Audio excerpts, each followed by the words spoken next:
Okay. మీరొక గిరిజన బిడ్డ. అవును. ఈమా రథోడ్ అనే పేరుతో ఇప్పుడు మీరు కంటిన్యూ అవుతున్నారు.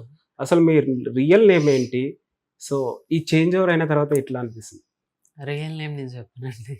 ఎందుకు అది సెపరేటా? అంటే చాలా అడిగారు కానీ ఇంటర్వ్యూస్‌లలో నేను చెప్పలేదు. నాకు నచ్చదు ఆ పేరు. ఓకే. సో, అబ్బాయి నుంచి అమ్మాయిగా మారారు. అవును. ఎలాంటి చేంజ్ ఓవర్స్ కనిపిస్తున్నాయి దేంట్లో లైఫ్‌లో. లైఫ్‌లో? చేంజ్ ఓవర్స్ అంటూ ఏం లేవండి.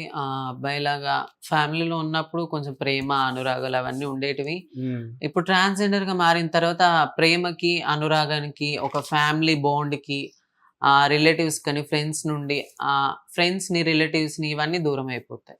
మాకు మేమే అయిపోతాం. ఓకే. అండ్ మీరు అబ్బాయి లైఫ్ చూసారు, అమ్మాయి లైఫ్ చూసారు గదా! ఏది బెటర్ అనిపిస్తుంది మరి?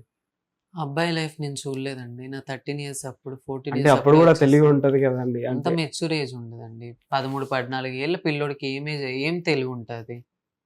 అంత తెలియదు. కానీ ఒకటే మైండ్‌లో ఉండేది నేను చేంజ్ అవ్వాలి, అమ్మాయిలాగా అవ్వాలి అదొకటే ఉండేది. అండ్ ఈ మధ్య కాలంలో ఒకటి వినిపిస్తుంది. ఏందంటే అబ్బాయిలని కన్విన్స్ జేసి ట్రాన్స్‌జెండర్‌లోకి కలుపుకుంటున్నారనేసి గూడా వినిపిస్తుంది. నిజంగా కన్విన్స్ చేస్తారా అబ్బాయిలని? ఎందుకు చేస్తారండి? మాకేం పని? ఇప్పుడు మీరున్నారు మిమ్మల్నొచ్చి ట్రాన్స్‌జెండర్ అవ్వు, చీర కట్టుకోండి మీరు కట్టుకుంటారా? కట్టుకోరు కదా! ఏ ట్రాన్స్‌జెండర్‌కైనా ఫీలింగ్స్ ఉండి చిన్నప్పటి నుండి హార్మోన్స్ చేంజ్ అయితేనే ట్రాన్స్‌జెండర్ అవుతారు తప్ప ఎవరో బలవంతంగా తెచ్చి ట్రాన్స్‌జెండర్ అవ్వంటే ఎవరు అవ్వరు. ఓకే. త్వరలో హిమా రథోడ్ మ్యారేజ్ చేసుకోబోతుందా? ఎందుకంటే గతంలో కొంతమంది ట్రాన్స్‌జెండర్స్ లవ్ చేసారు, పెళ్లి ఆ! చేసుకున్నారు. సో మీరు నాకు మ్యారేజ్ మీద అంత హోప్స్ లేవండి. ఎందుకంటే మా ట్రాన్స్‌జెండర్స్‌ని చాలా మందిని చూసాను నేను. వాళ్ళ లైఫ్ మొత్తం డ్యామేజ్ చేసుకొని, అసలు ఏ దిక్కు లేకుండా అయిపోయి, ఒక మనిషిని ప్రేమించి, ఆ మనిషి మా దగ్గర నుండి డబ్బు, సుఖాన్ని అదంతా పొంది, తర్వాత వాళ్ళ అవసరాలు తీరిపోయాక మమ్మల్ని వదిలేసి, ఒక రోడ్ మీద వదిలేసి, మా ఇంట్లో వాళ్ళు ఒప్పుకోలేదు, నువ్వు నాకు వద్దని చెప్పేసి, అప్పటి వరకు హోప్స్ ఇచ్చి, ప్రేమిచ్చిన అతను, ఇంట్లో వాళ్ళు ఒప్పుకోలేదని మమ్మల్ని వదిలేసి ఎళ్ళిపోయినప్పుడు ట్రాన్స్‌జెండర్స్ చాలా నరకానికి, చాలా డిప్రెషన్‌కు లోనయ్యి చనిపోయిన వాళ్ళు కూడా చాలా మందున్నారు.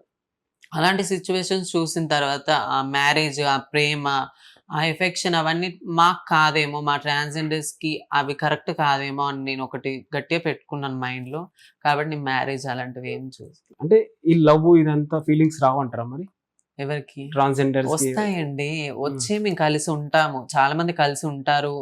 కొన్ని రోజులు రిలేషన్‌ని కంటిన్యూ చేస్తారు. ఒకటేసారి ఆ అబ్బాయి ఎవరినైతే ప్రేమిస్తామో వాళ్ళ ఇంట్లో తెలిసిన తర్వాత చాలా గొడవలయితాయి.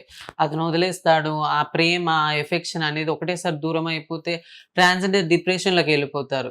డిప్రెషన్‌లోకెళ్ళిపోయి చాలా మంది చనిపోయిన వాళ్ళు కూడా ఉన్నారు. అలాంటి సిట్యుయేషన్స్ చూసినప్పుడు ఇలాంటిది కరెక్ట్ కాదేమో, ఇలాంటి మ్యారేజెస్ కానీ, ప్రేమలు, అబ్బాయిల్ని నమ్మడము మాకు కరెక్ట్ కాదేమో అని నేను అనుకుంటాను. ట్రాన్స్‌జెండర్స్ అంత సెన్సిటివ్‌గా ఉంటారా?